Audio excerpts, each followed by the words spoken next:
Hello, everyone, and welcome to the Karaoke Crew podcast. I'm here with Kevin Zakrzewski and Mark Bennett. I'm Paul Root, and we're going to kick this off today with just a quick introduction and a little background on who we are and why we're here. This is the best place to get together when we can't make it to the finish line. Well done. Nice. Kevin, who are you and why are you here? Yeah, that's a great question. So my name is Kevin. I coach the head coach at Patriot Aquatic Club and also the aquatics coordinator here at Stevenson High School in Lincolnshire, Illinois, northern suburb of Chicago. Been coaching here for 10 years. I've been coaching in general since 2008. I was a 2008 Olympic trials swimmer in the 100, 200 breaststroke, and I graduated from the University of Wisconsin in 2004 with a degree in atmospheric and oceanic sciences. And I was a three-time All-American while I was there. Awesome. Mark, who are you? Yeah, my name is Mark Bennett. I'm the head coach of Clovis Swim Club. We're located in the Central Valley of California, just outside of Fresno. So kind of almost a very similar story to Kevin's there. I swam at Nebraska in the 90s when they had a men's team and All-American there, and didn't quite get to trials. Was one of those people missed by a fingernail and had to hear everybody, at the pool, give their big aw when I touched the wall. Of course, I was just trying to make it in the 50 and just spamming 50s through the entire weekend, but it was worth it. I think we're all here because we have similar experience. We have shared goals and ideas, and you get together. We all met at the National Select Camp in Colorado Springs in January of this year, and we all end up at the same table and realize that we have a lot to talk about, and not all of it is the same. But when you got similar people with similar goals, similar minds, then we all learn a lot, and we hope that we can share that with other people who think it the same way. Awesome. I'm Paul Root. I'm the associate head coach at Grand Canyon University. Like Mark and Kevin said, we all met at the Olympic Training Center for National Select Camp, where it's a lot easier to get on a Zoom and buy a microphone than it is to buy a plane ticket to go see everybody. So we thought we'd get together and do this and dive into some topics that in the swim world we think are pretty relevant, and hopefully other people will find interesting as well. What are we kicking it off with today, guys? This NCAA change. It's a very interesting conversation from a lot of different perspectives, especially very interested to hear your perspective from where you're at currently.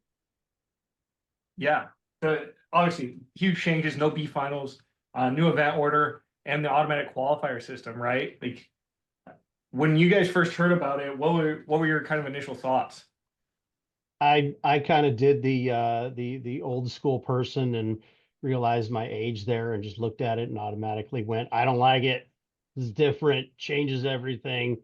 Somebody who swam in B finals at the NCAAs and had a team that was always on the brink of being top 15, top 10.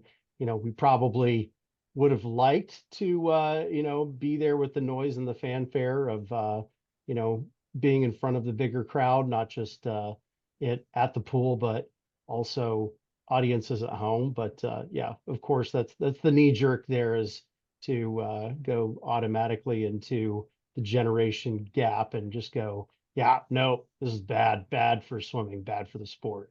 But I mean, if it makes the sport better, you gotta at least listen and think about it. So I think there was a lot of get off my lawn initially. I think there still is a lot of get off my lawn. Yeah, I would 100% agree. When I first saw that headline, I was like, no, why? And it's just, it's similar to Mark that it was the B final part that kind of stuck with me first. And I'm really trying to keep an open mind with this because I know what is ultimately our goal is to bring more viewers to our sport. Like that's what we want. And my expertise is not in media, it's not in TV viewership. So I'm trying to keep an open mind and let the experts make some of that decisions. But I do have some reservations initially. So I kind of want to give it some time to play out. Yeah, and I think those are super fair answers, but I'm hoping like I can kind of explain like a lot of the rationale that they use behind this, considering like, we've been dealing with this prospect very close with someone who's on the oversight committee that did approve this, and it all kind of came to fruition over the last few months. We thought it was dead in the water until the last few weeks, and all of a sudden it picked up a ton of steam and pushed through. And now obviously we're dealing with the fallout of how the announcement was made, in my opinion. But like, I'll give you kind of the rundown, and you guys can kind of give me your opinions on it and if there's questions, because it's like essentially every sport except for track and field at this point in NCAA has an automatic qualifier system. So it's something that athletic departments are extremely familiar with. Like swimming has always been a sport that athletic directors don't really understand everything. Like B finals aren't something that they can really wrap their head around. Whereas like going to a national championship does matter and it is recognizable. So the automatic qualifier system kind of came out of that origin. And then they started running numbers on how many more programs would be represented at a national championship if we were to take 72nd place overall time in every event and make that the new standard. And then if they hit that time in the A final, they won the conference title with that swim at that benchmark time, they would get an automatic bid into NCAAs. And it was over 25 different programs, one of which was Cal Poly. Okay, and that's kind of the point of this whole thing is the automatic qualifier system is meant to save programs. And the argument against that right now, I think, is, or the argument against the automatic qualifier is, well, you're taking a spot from someone who is faster. Correct. But the problem with swimming right now in the NCAA is there's so many more swimmers than represented at national championships than should be based off of the ratio. So the ratio of total swimmers versus the number of swimmers in the meet is too high. So essentially, like another year of that, or another year of a couple more programs being cut, and we're just going to have to lower the number of swimmers allowed to go to the NCAA championship anyway. So those swimmers are going to lose their shot anyway. Essentially, like this is the lesser of two evils. Now we're hopefully saving programs by, if there's almost 30 programs now represented that weren't before. That's something you can bring back to an athletic director and say, hey, look, we're showing out at the top level. We're winning these conference events and we're taking people to national championships. With the relay format, where if you have 4 athletes that qualify, whether it was based off automatic qualifying at conference or off of just pure performance in a mid-season meet, if you met the B standard for a relay, you can now swim that relay. So now you're taking 4 kids, you have relays as well. That's a big deal for programs. All of this being done to like make sure our sport grows and stops shrinking, which I think is kind of the most important thing. The top end swimming isn't going to get any slower. Like everything's still going to keep getting faster, and an automatic qualifier is definitely not going to take the place of someone who was going to final. I think over the last 10 years, CSCA ran the numbers, and there was one person that qualified low enough that they could have lost their spot to a new automatic qualifier that made finals. So you're looking at 10 years of data, and that happened one time. And when you're saying made finals, that's the A final, I'm guessing. Made a second swim period. Okay, so wow, so scored it all. Yeah, so it's like extremely rare. Yeah. So it's like in those cases, we're preserving the sport while still keeping the top end as fast as humanly possible. So I think, yeah, like it stings in the short term. Like if I was a Power 4 school, like I would definitely be concerned about it, because short term, like you're looking athletes in the face every day that this is going to affect negatively, right? But in the the sense of preserving the sport and growing it long term, I think changes had to be made. And that includes on the format too, where this wasn't necessarily CSCAA making these decisions. This was ESPN coming to NCAA and CSCAA and saying, this is what we can put on TV. So it's like, well, are you going to tell ESPN no? Hey, thanks, but no thanks. We'll deal with live stream instead. Like, that's not anything that helps anyone. And their big thing with B finals was just like a lot of athletic departments, they don't understand it. It doesn't make sense to them, which means it's not going to make sense to viewers, which I think we've all had that explanation to a parent at a swim meet where it's like, oh no, like you can get ninth from here. You can't win.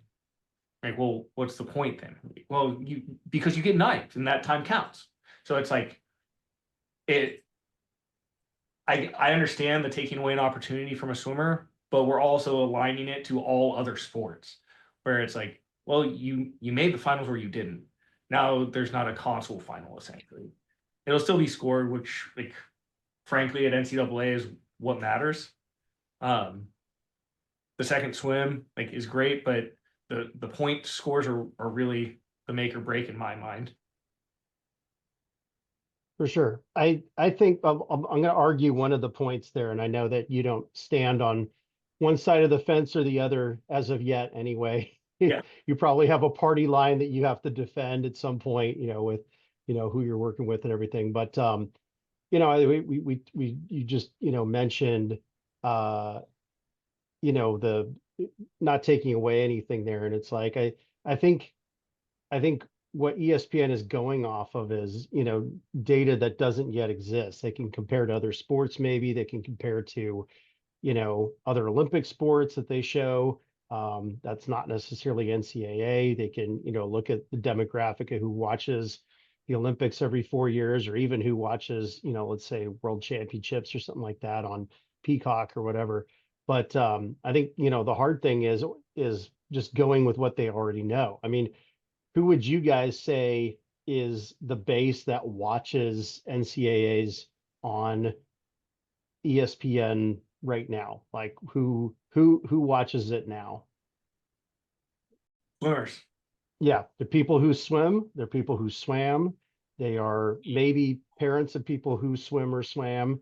They're maybe fans of the school, who just kind of happen across it and they want to know like what's going on. So I think we look at representation. I think the hard thing that's going to happen from a fan standpoint is, if I'm you mentioned Cal Poly, I went there 2 years, finished my teaching credential at Cal Poly, so that's a home team for me.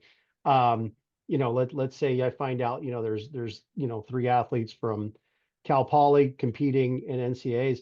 I'm not going to see them. They're not going to show up on my TV screen at all. I mean, we just realistically, we know it's going to happen.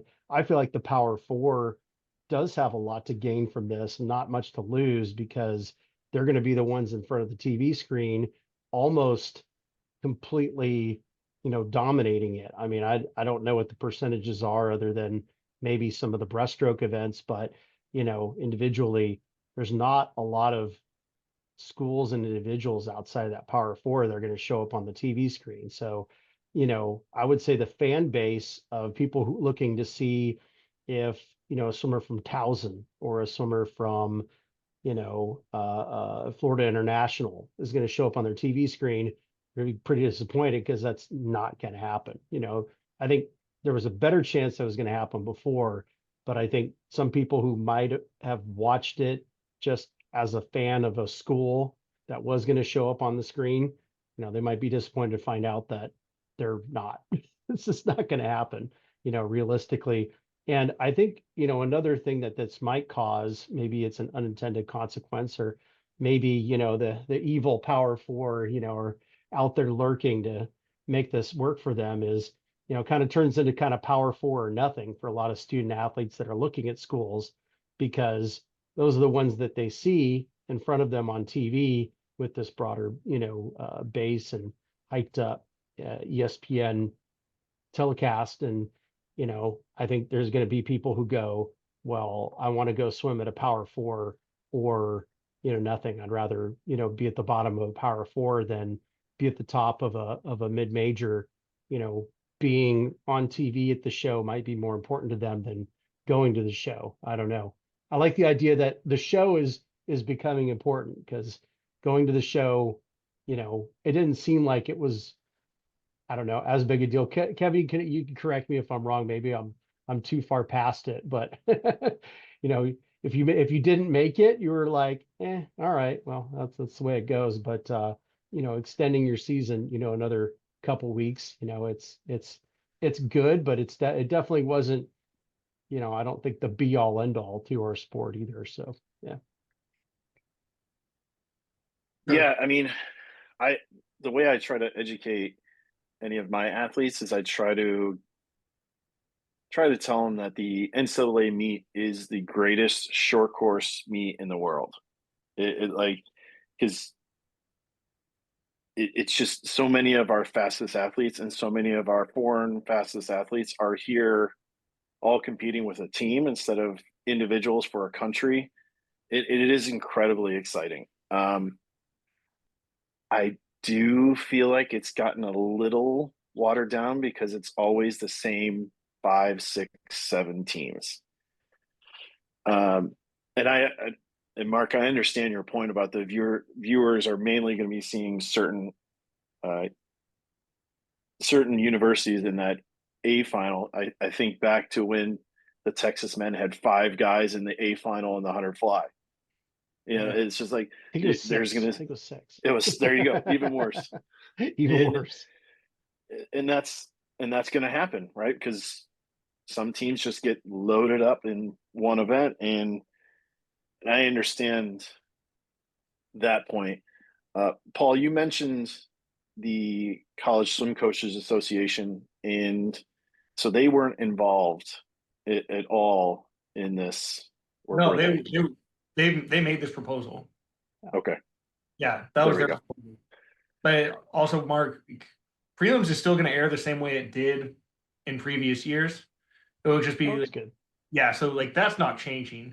So it's like the Yeah. people who are fans of swimming still get that, but the goal is to hopefully drum up some viewers that aren't swim fans or wouldn't Yeah. watch swimming.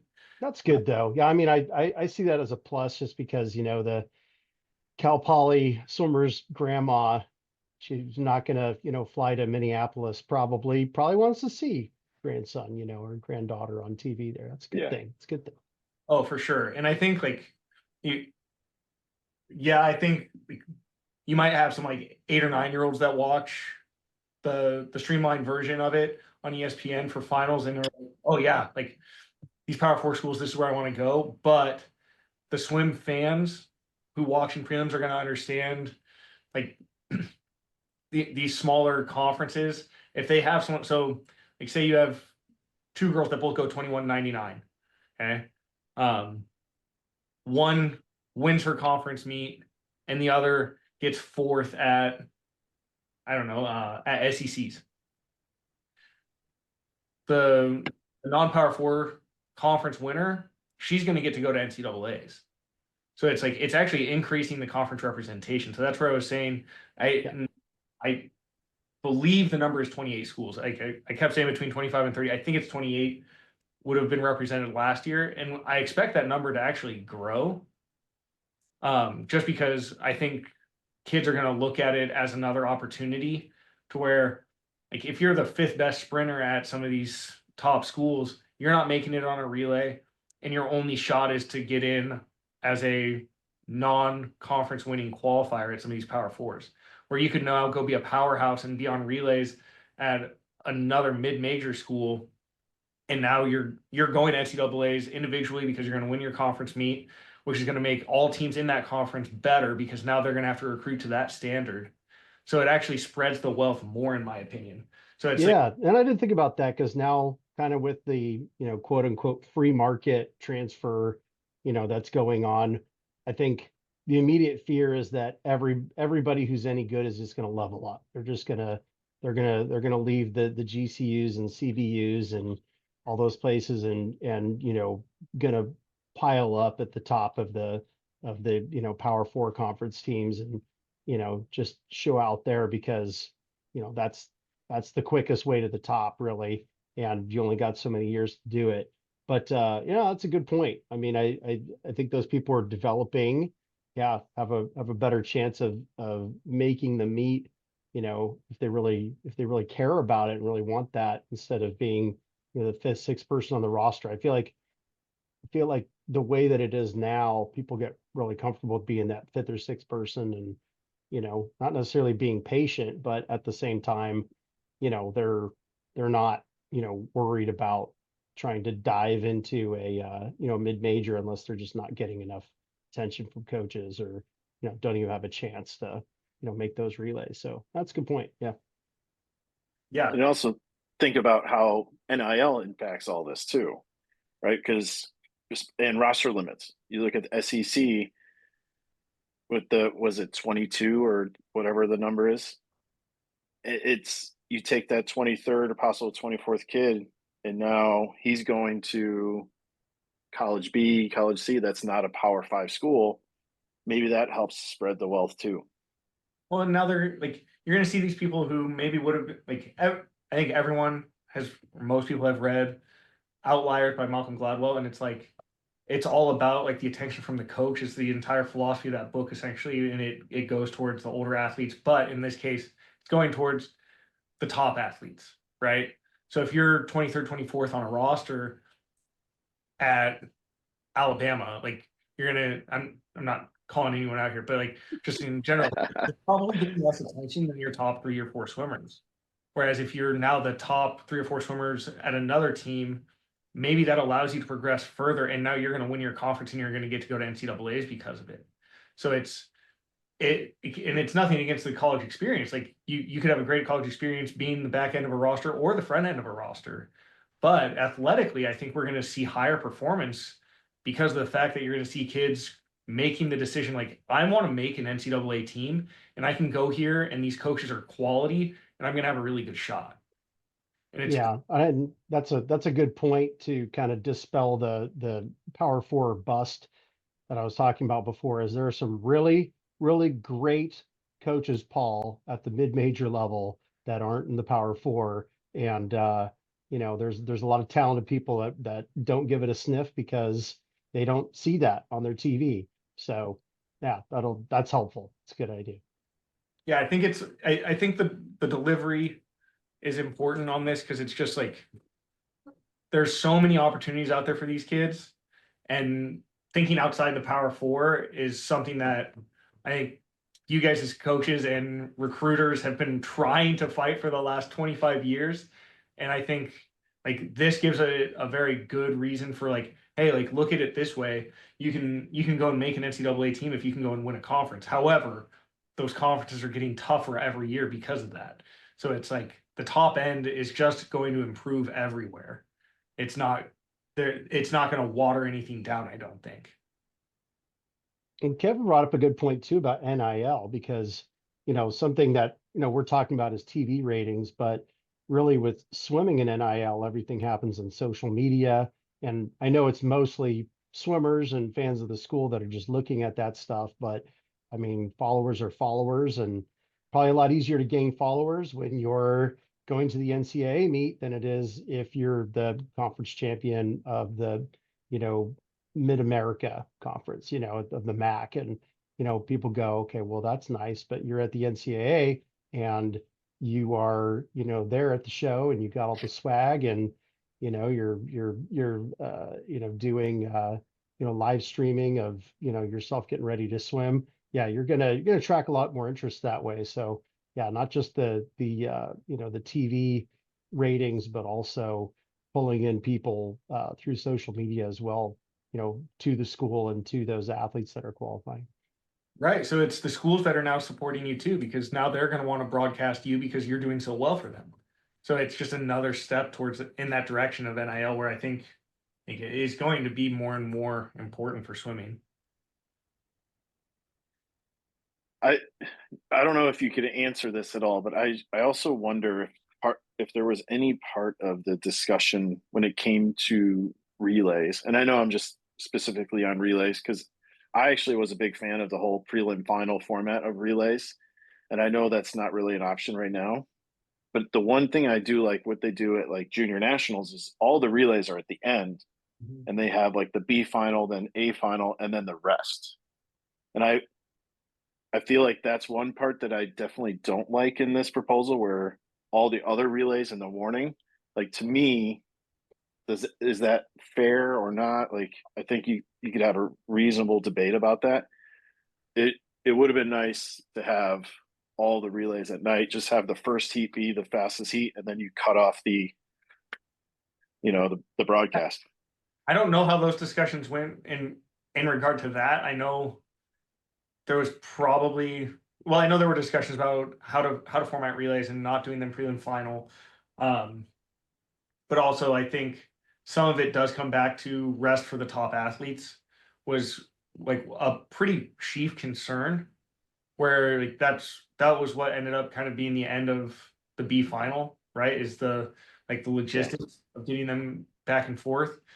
So I don't doubt that those discussions were had. I don't know that that answer was really given. I think it was just more or less like, this is what we can do. This is what makes it digestible for Yeah. linear television, and they went with that because it was feasible. Um, as far as the extra relays, I don't know what conversation was had there, or if there would be open to revisit after this year. But I think also like the really important thing here too is like nothing was done outside of good faith, and it is all to improve the sport. And it's like sometimes you just need to try it to find out if it was a bad idea too. Yeah. So like time will kind of tell everything, but personally, I do think it helps most programs out. I think it does help the sport move forward long term. Mhm.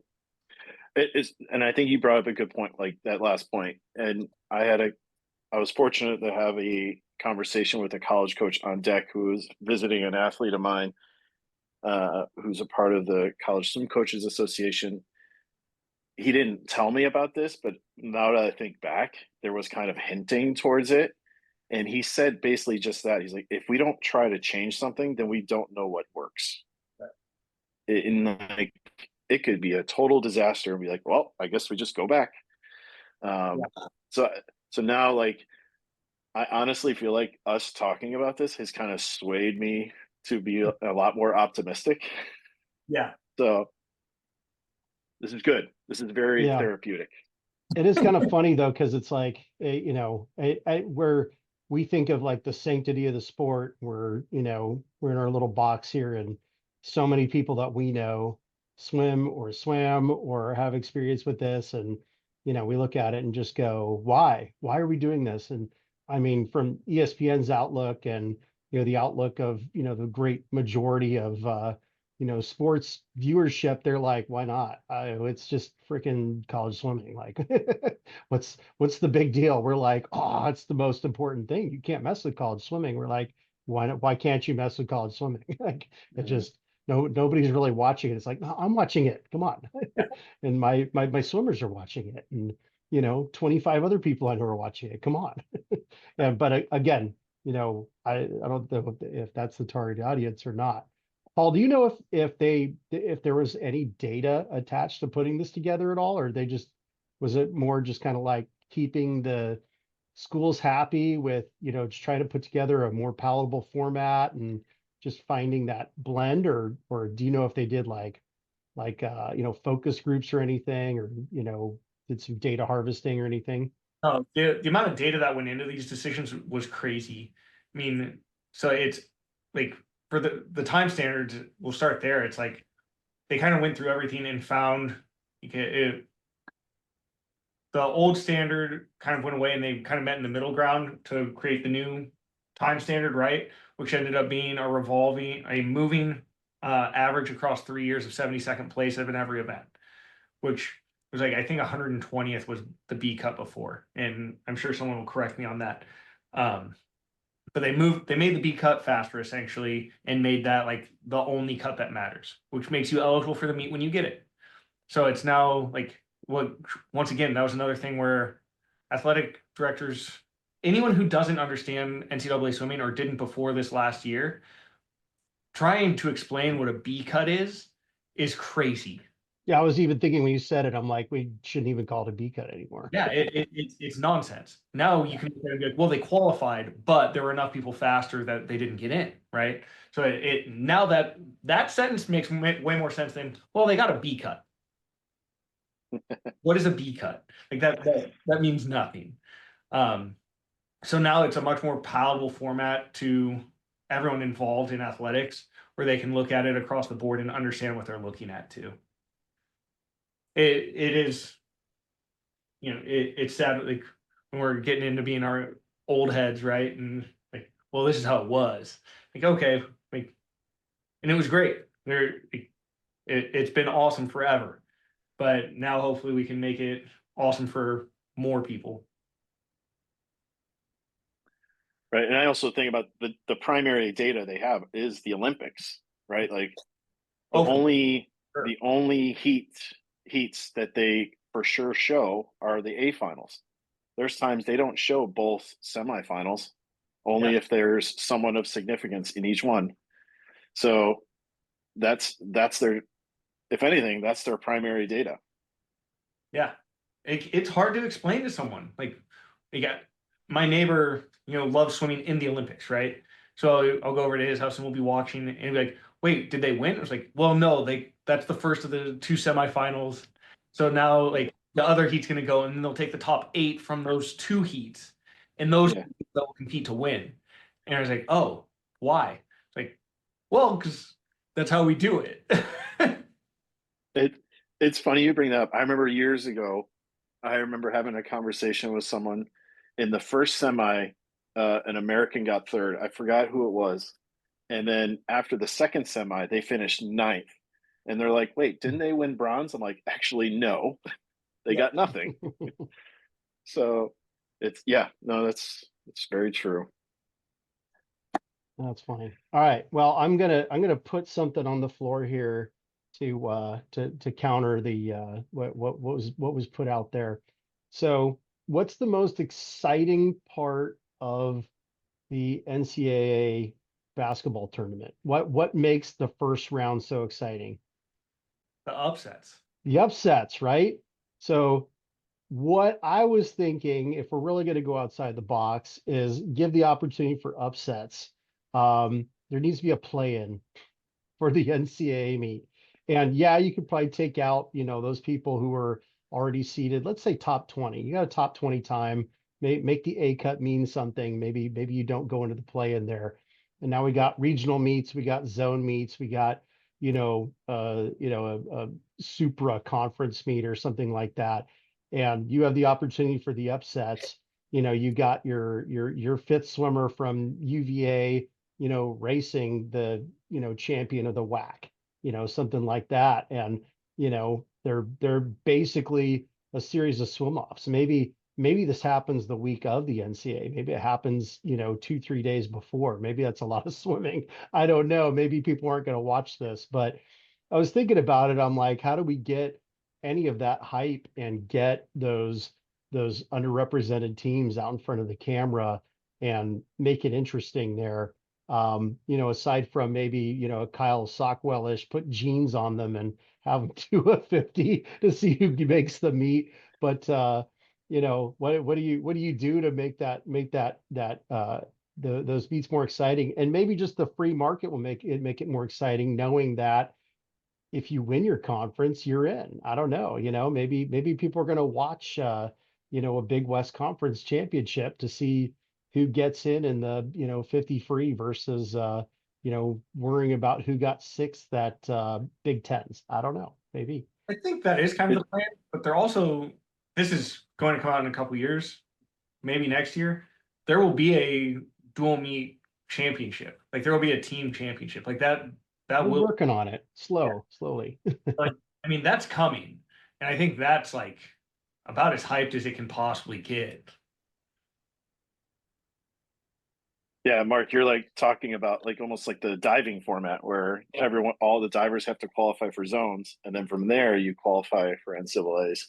Right. And that's because it's an apples versus oranges, scoring system where swimming's apples versus apples to the Yeah. nth degree. We don't even have wind aided swim. So yeah, I mean, you can compare yourself to anybody on the planet if you want to, Yeah. good and bad. Yeah.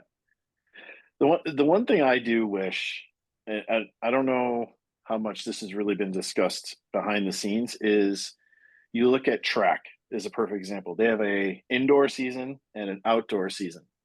Wouldn't it be lovely if we had a short course season and a long course season within the NCAA? I thought it was really cool when they had long course qualifying times for NCAA 2 years ago. Like I thought that was so awesome. But I do think like you're totally right. But it's also like and this is besides the point. This is just an anecdote that is related to how the AQ stuff matters and like how the effects are already being felt. There's a certain conference already that they were planning on having the conference meet outdoors. Ooh. And as soon as this came out, the powers that be, which are not swimming people, moved the meet to an indoor facility. These aren't swimming people that made this decision. So it's like this is athletic department leadership that was like, wait, there's automatic qualifiers, and everyone knows indoor is better in all sports. They move the meet. So it's like the immediate response from athletic departments that I've like seen behind the curtain on a few has been pretty remarkable, and it does favor the long-term success of swimming. It's all good. It's all good. All right. Hey, I'm going to go back to our TV viewership again here. Just again, I'm putting thoughts in their brains. So one of my favorite things to see when it's a 2 hour ESPN special on a Saturday there watching the NCAA finals is which event takes the longest of all events in in uh in the NCAAs. It's platform diving. Platform diving on the last day of the meet, even with the mile on the same day, can take about an hour of a 2 hour show. In fact, I've had somebody ask me if diving is the most important event because they sit there, they watch all the divers. And typically it's almost the same 8 divers that they're watching all the way throughout. I hope with, chunking it down a little bit. I'm not saying that I want divers to have less, but diving, I think, is where things kind of stall a little bit for the viewers Really if you have. put the whole thing in there. Yeah, they did. They split it out. I think it's 3 dives at the start before the TV broadcast even starts, and then there's a diving break where they show 3 dives. Yeah. And that's good. That helps the stall there. Do you think they'll just show the last three and kind of That was leave my off some of the, yeah, that was my understanding of it. Yeah, yeah, that's smart. yeah. ESPN knows they know how to market, man. I was gonna say I don't want to tell them they don't know swimming, but they know how to get people watch their sports programming. So Yeah, Stephen A. has made a career out of it. very true. It'll be interesting who they try to get as a commentator or color commentator and everything Yeah, for this. yeah. We'll see how it goes. But overall, I feel pretty good about the direction it's headed. Yeah, the fact that there's any hype at all is better. And it's not just status quo. Yeah, same as last year, rubber stamp it. Let's go. Same meet as before. Because I mean, with now that we're beyond the automatic fifth years and COVID years and things, we lost a lot of stars, especially on the women's side, that people had been in front of the public here for the entirety of an Olympics and are world record holders, and they're not going to be in this meet. So yeah, I mean, I'm not saying that the next wave won't be exciting, but definitely the wave that was there and watching world record holders break American records by sometimes seconds on the 100. We can't guess that that's ever going to happen again. That's right. Cool. What do you think? Is that enough on that topic? I think so. I don't know if we beat it to death, but definitely definitely covered a lot of sides to it, which is, it's a good thing in my opinion. Yeah.